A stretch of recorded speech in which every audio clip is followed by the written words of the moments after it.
Outro pai da igreja que ensinou essa doutrina foi São Teófilo de Antioquia. Lembra a terra da onde foi enviado Paulo e Barnabé? Então, daquela cidade. Ele viveu na mesma época de Atenágoras, eles foram contemporâneos. Ele nasceu na Mesopotâmia e converteu-se ao cristianismo já adulto. Na sua obra a respeito da cosmogonia bíblica, ele faz um paralelo entre os 3 primeiros dias da criação e a divindade. Ele vê uma relação entre o primeiro dia da criação e o Pai, o segundo dia da criação e o Filho, e o terceiro dia da criação, o Espírito Santo. Olha as palavras dele. Da mesma forma, os 3 dias que precedem o aparecimento dos luzeiros, que é o 4º dia, quando aparece o Sol e a Lua, são tipos da Trindade, de Deus, de seu verbo e de sua sabedoria, que é o Espírito Santo. E é interessante que São Teófilo ele cita a palavra Trindade e não explica o que ele quer dizer com isso. E aí o Fox ele faz uma nota de rodapé que ele comenta. O autor da coletânea, onde estamos retirando essas citações, faz uma nota explicativa sobre a palavra Trindade. Aparece aqui pela primeira vez na literatura cristã a palavra Trindade, ou trias, aplicada a Deus. O fato, porém, de Teófilo usá-lo como um termo corrente, sem necessidade de explicação, faz pensar que ele não era seu autor, era um termo conhecido. É mais ou menos como eu falar na Dilma, presidente da República. Se eu falar hoje para você, você sabe, está falando da presidente da República. Então é um termo conhecido, não precisa explicar de onde ela veio, de onde ela foi, quem ela é, porque você já sabe quem é. Da mesma forma, quando ele falou lá, Trindade era um termo técnico que todo mundo sabia o que ele era. Ele não precisou explicar, não, Trindade é o Pai, o Filho e o Espírito Santo, porque são um. Não é nada disso, ele usou um termo que era corrente entre os cristãos. Então, no final do século II, já era conhecida esta palavra, já era usada esta palavra. Ela não foi cunhada por ele, mas foi usada por ele, pela primeira vez. É interessante que o pessoal fala que Tertuliano foi que criou a palavra. Não, na verdade, Tertuliano também foi outro que comentou, escreveu sobre a Trindade, mas ele não criou a palavra era corrente entre os cristãos. Assim como a gente tem alguns termos típicos da igreja, né? Você vai nas outras igrejas e você percebe que cada igreja tem sua linguajar, tem suas palavras próprias, né? Se eu chegar na igreja aqui e falar chuva serôdia, todo mundo sabe o que é. Agora, se eu falar chuva serôdia numa igreja pentecostal, ou numa igreja tradicional, eles vão ficar chuva serôdia, mas não é a segunda chuva que cai lá na Palestina. Do que ele está falando? O Adventista entende isso. Quando eu falo tríplice mensagem angélica, o Adventista sabe o que eu estou falando. Mas outro crente, outra igreja, o que é tríplice mensagem angélica? Não sabia que tinha uma, quanto mais 3. Então, são termos que correm diante da comunidade local, que é de comum, aceita de forma comum, todo mundo sabe o que quer dizer, mas ninguém precisa explicar. Foi o que aconteceu com o São Teófilo de Antioquia. Ele usou um termo que todo mundo sabia o que era, porque era um termo corrente, que definia uma fé.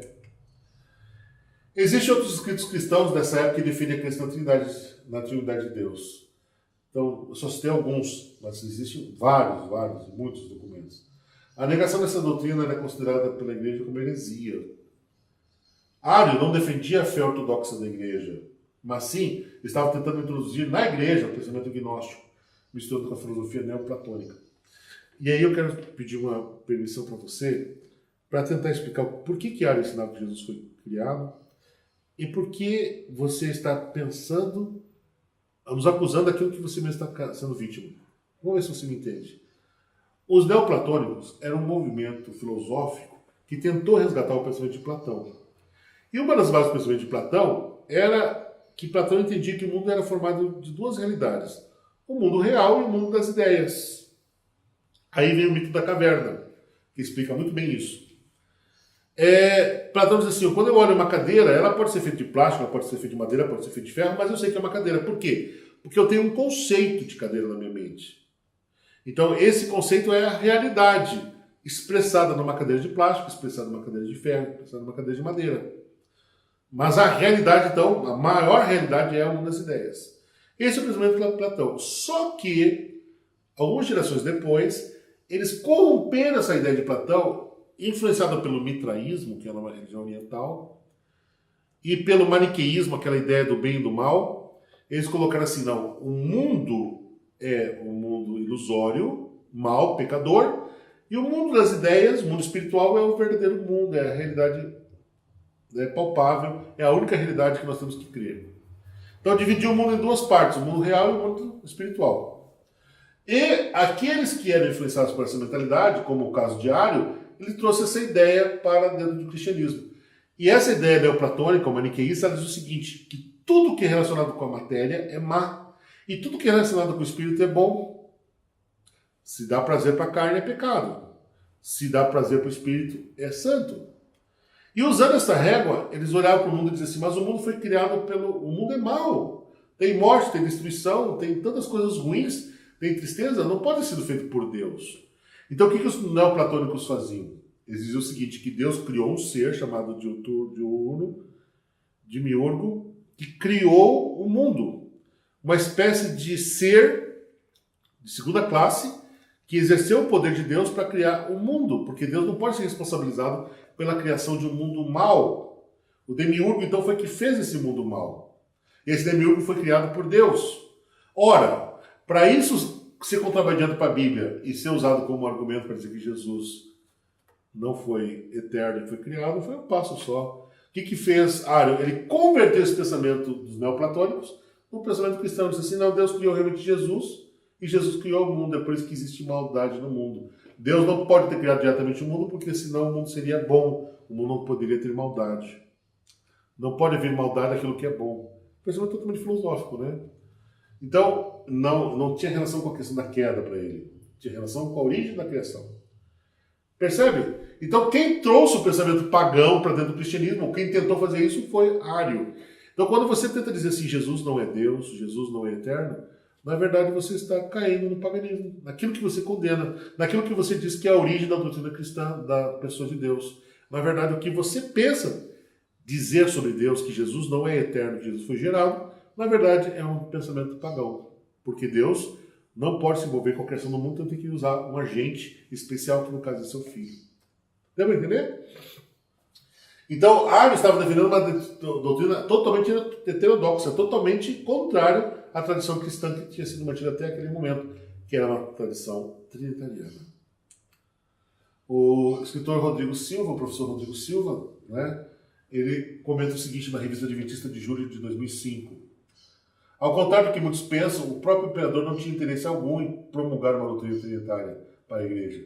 Se esse fosse o seu intento, ele não precisaria convocar um concílio. Bastava repetir o ato que 4 anos antes, quando promulgou o decreto dominical, e assinar o edito ordenando a todos que adorassem o Deus triuno. Certo? Na verdade, para Constantino interessava mais crer num Deus só do que num Deus triuno, porque ele queria a união de todos.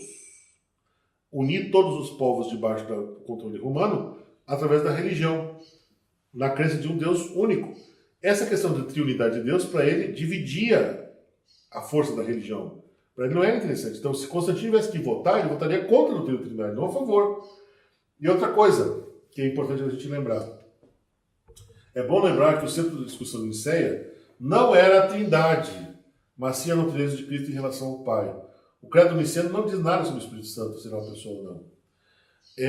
Eu tenho esse livro comigo aqui, que é Documentos da Igreja Cristã, e ele cita a seção 2, os credos. Então tem o credo apostólico e o credo de Nicéia. O credo de Nicéia diz assim, ó, cremos em um só Deus, Pai onipotente, Criador de todas as coisas, visíveis e invisíveis. Cremos no Deus Pai. E um só Senhor Jesus Cristo, o Filho de Deus, gerado pelo Pai, unigênito, isto é, da substância do Pai, Deus de Deus, luz de luz, Deus verdadeiro de Deus verdadeiro, gerado não feito de uma só substância com o Pai. Pelo qual foram feitas todas as coisas, os quais estão no céu e estão na terra. O qual por nós homens e por nossa salvação desceu, se encarnou e se fez homem, e sofreu e ressuscitou ao terceiro dia, subiu ao céu e novamente deve vir para julgar os vivos e os mortos. E o Espírito Santo. Ponto. Aí acaba o credo de Nicéia.